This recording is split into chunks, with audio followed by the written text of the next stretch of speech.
नमस्कार मित्रों, ज्योतिष विषय एवं ज्योतिष के ज्ञान पर आधारित हमारा यह YouTube चैनल सुहानी ज्योतिष पर मैं ज्योतिषाचार्य हरिश्चंद्रगिरी आप सभी दर्शकों का हार्दिक स्वागत करता हूं, अभिनंदन करता हूं। आज का विषय बड़ा ही रोचक एवं शिक्षाप्रद है। जैसा कि आपने थंबनेल पर देखा होगा, जी हाँ, आज मैं बात करने वाला हूँ राजयोगों के संदर्भ में, जिसे हर किसी को अपनी खुद की ज़िंदगी के लिए अवश्य जानना चाहिए। अपने बच्चों, मित्रों एवं रिश्तेदारों के बारे में भी आप पता लगा सकते हैं कि आखिर राजयोग उनकी कुंडली में है अथवा नहीं। एक राजयोग का सूक्ष्म एवं बारीक अध्ययन तो एक अच्छे ज्योतिष ही लगा सकते हैं, पर ऊपर से देखकर हम कुछ तो अंदाज़ा एवं अनुमान लगा ही सकते हैं, अगर हमें ज्योतिष विषय के बारे में थोड़ी भी जानकारी है तब। मित्रों, आइए राजयोग कुंडली में बनता कैसे है, इसे जानने के पूर्व हम राजयोग शब्द एवं उसके महत्व को जान लेते हैं। राजयोग शब्द, जो कि साधारण बोलचाल की भाषा में ही प्रसिद्ध है कि ग्रहों का कुछ ऐसा योग जो किसी के कुंडली में होता है तो वह राजा होता है या राजा के समान होता है। आज के दौर में राजा तो नहीं होते, पर अगर हम एक डीएम को समझे तो वह भी राजा ही होता है। हम मान के चलते हैं कि एक डीएम राजा है, जो एक जिला का स्वामी होता है। यानी यह डीएम जो भी बनते हैं उनके कुंडली में अवश्य राजयोग होंगे, ऐसा आप सोच रहे होंगे और सोचना वाजिब है। मित्रों, हम सबों की कुंडली में कहीं न कहीं कोई न कोई राजयोग अवश्य होता है। हाँ, किसी के कुंडली में कुछ ज़्यादा राजयोग होते हैं, गुणवत्तापूर्ण वाले राजयोग होते हैं, एवं किसी के कुंडली में कम राजयोग होते हैं, कम गुणवत्तापूर्ण वाले राजयोग होते हैं, पर होते सबके कुंडली में। अब आप सोच सकते हैं कि हर कोई डीएम बन सकता है क्या? जी नहीं। कितने ही लोग डीएम बनने का प्रयास करते हैं, पर बनता वही है जिसे कहीं न कहीं उनके ग्रह सपोर्ट कर रहे होते हैं। पर डीएम हमेशा बना रह सकता है? जी नहीं। उसकी भी एक उम्र है, उसके बाद वह रिटायर हो जाते हैं। क्या बीच में नौकरी जा सकती है? जी हाँ, अवश्य ही जा सकती है। चाहे स्वास्थ्य खराब हो या चरित्र या और भी बहुत सारे कारण हो सकते हैं, जिसके वजह से एक डीएम की नौकरी बीच में भी जा सकती है। तो मित्रों, इससे हम यह जानते हैं कि आपके कुंडली में राजयोगों की गुणवत्ता कितना है एवं राजयोग आपकी कुंडली में किस प्रकार प्रभावित हो रहे हैं। एक व्यक्ति जिनकी आर्थिक स्थिति बड़ा ही खराब है, ना ही उसके पास कोई पद है और ना ही समाज में उनका मान सम्मान, उनकी पत्नी एक पुत्री को जन्म देती है। एकाएक से उन्हें एक ज्वाइनिंग लेटर प्राप्त होता है, जो कि पूर्व में कभी एग्जाम देकर वह भूल गया होता है। उन्हें इस प्रकार से एक पद प्राप्त हुआ। उस पद के कारण समाज में उनकी मान सम्मान बढ़ी और देखते देखते उनके ठाट बाट बदल गए। यह होता है राजयोगों का फल। उस पुत्री का राजयोग फलित हो रहा था और एकदम से प्रभावी हो गया। एक राजयोग महात्मा बुद्ध की कुंडली में भी थे तो वे एक राजपुत्र, पर राजयोग किस प्रकार से उनके साथ काम किया कि वे एक भिक्षु बन गए। पर ऐसे भिक्षु थे जिनके चरणों में बड़े बड़े राजा महाराजा नतमस्तक हुआ करते थे। तो मित्रों, इस प्रकार से राजयोग हमारे जीवन में आता है और हमें अपना फल प्रदान करता है। और आप अच्छी तरह से समझ गए होंगे कि राजयोग किस प्रकार से काम करता है। तो आइए मित्रों, आज मैं आपको 10 राजयोगों के बारे में बताऊंगा और बाकी राजयोग फिर आने वाली किसी वीडियो में आपके साथ शेयर करूंगा।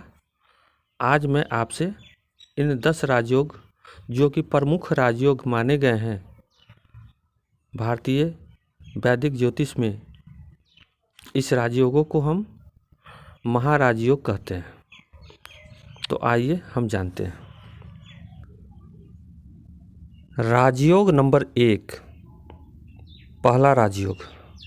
जब नवम भाव का स्वामी नवम में हो एवं दसम भाव का स्वामी दसम में हो तो यह एक अच्छा राजयोग होता है।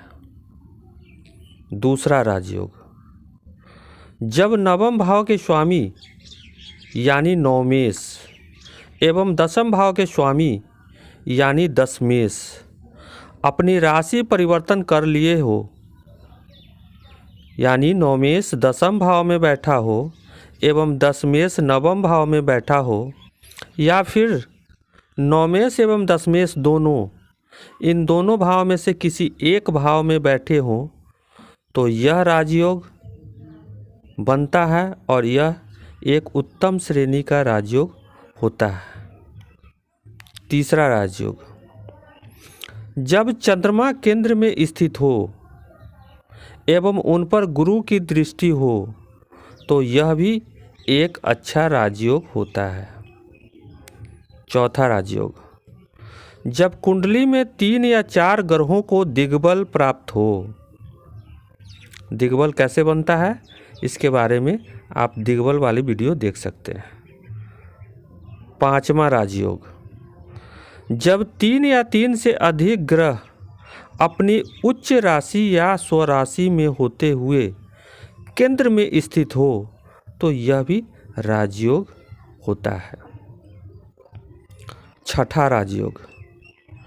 जब कुंडली में कोई ग्रह नीच राशि में हो एवं उस नीच के ग्रह का नीच भंग हो रहा हो तो यह भी राजयोग का फल देता है, जिसे नीच भंग राजयोग कहते हैं। सातवां। जब छठे, 8वें, 12वें घरों के स्वामी अपनी इन्हीं भावों में बैठे हो, इन त्रिक भावों में से किसी एक भाव में भी तीनों बैठे हो, या फिर इन भावों में बारी बारी से अपनी राशि बदलकर भी बैठे हो, तब भी यह राजयोग बनता है, जिसे हम विपरीत राजयोग कहते हैं। आठवां। गजकेसरी राजयोग। यह गुरु यानी बृहस्पति एवं चंद्रमा से बनता है। जब चंद्रमा से केंद्र में गुरु स्थित हो,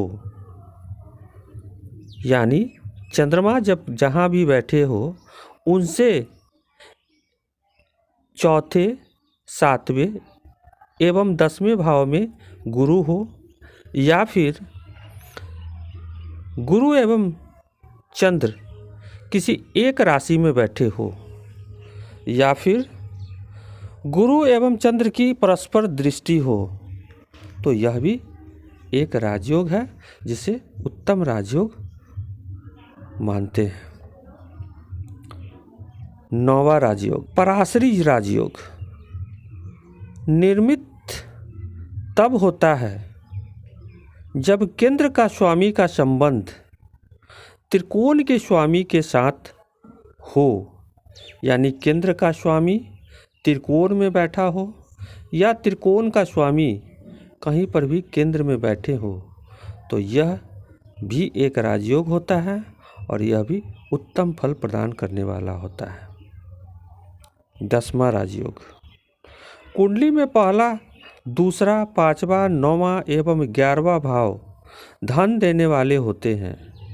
अगर इनके स्वामियों में युति, दृष्टि या राशि परिवर्तन हो रहा हो और इस प्रकार का संबंध बन रहा हो तो यह स्थिति राजयोग का निर्माण करता है और यह धन योग राजयोग होता है।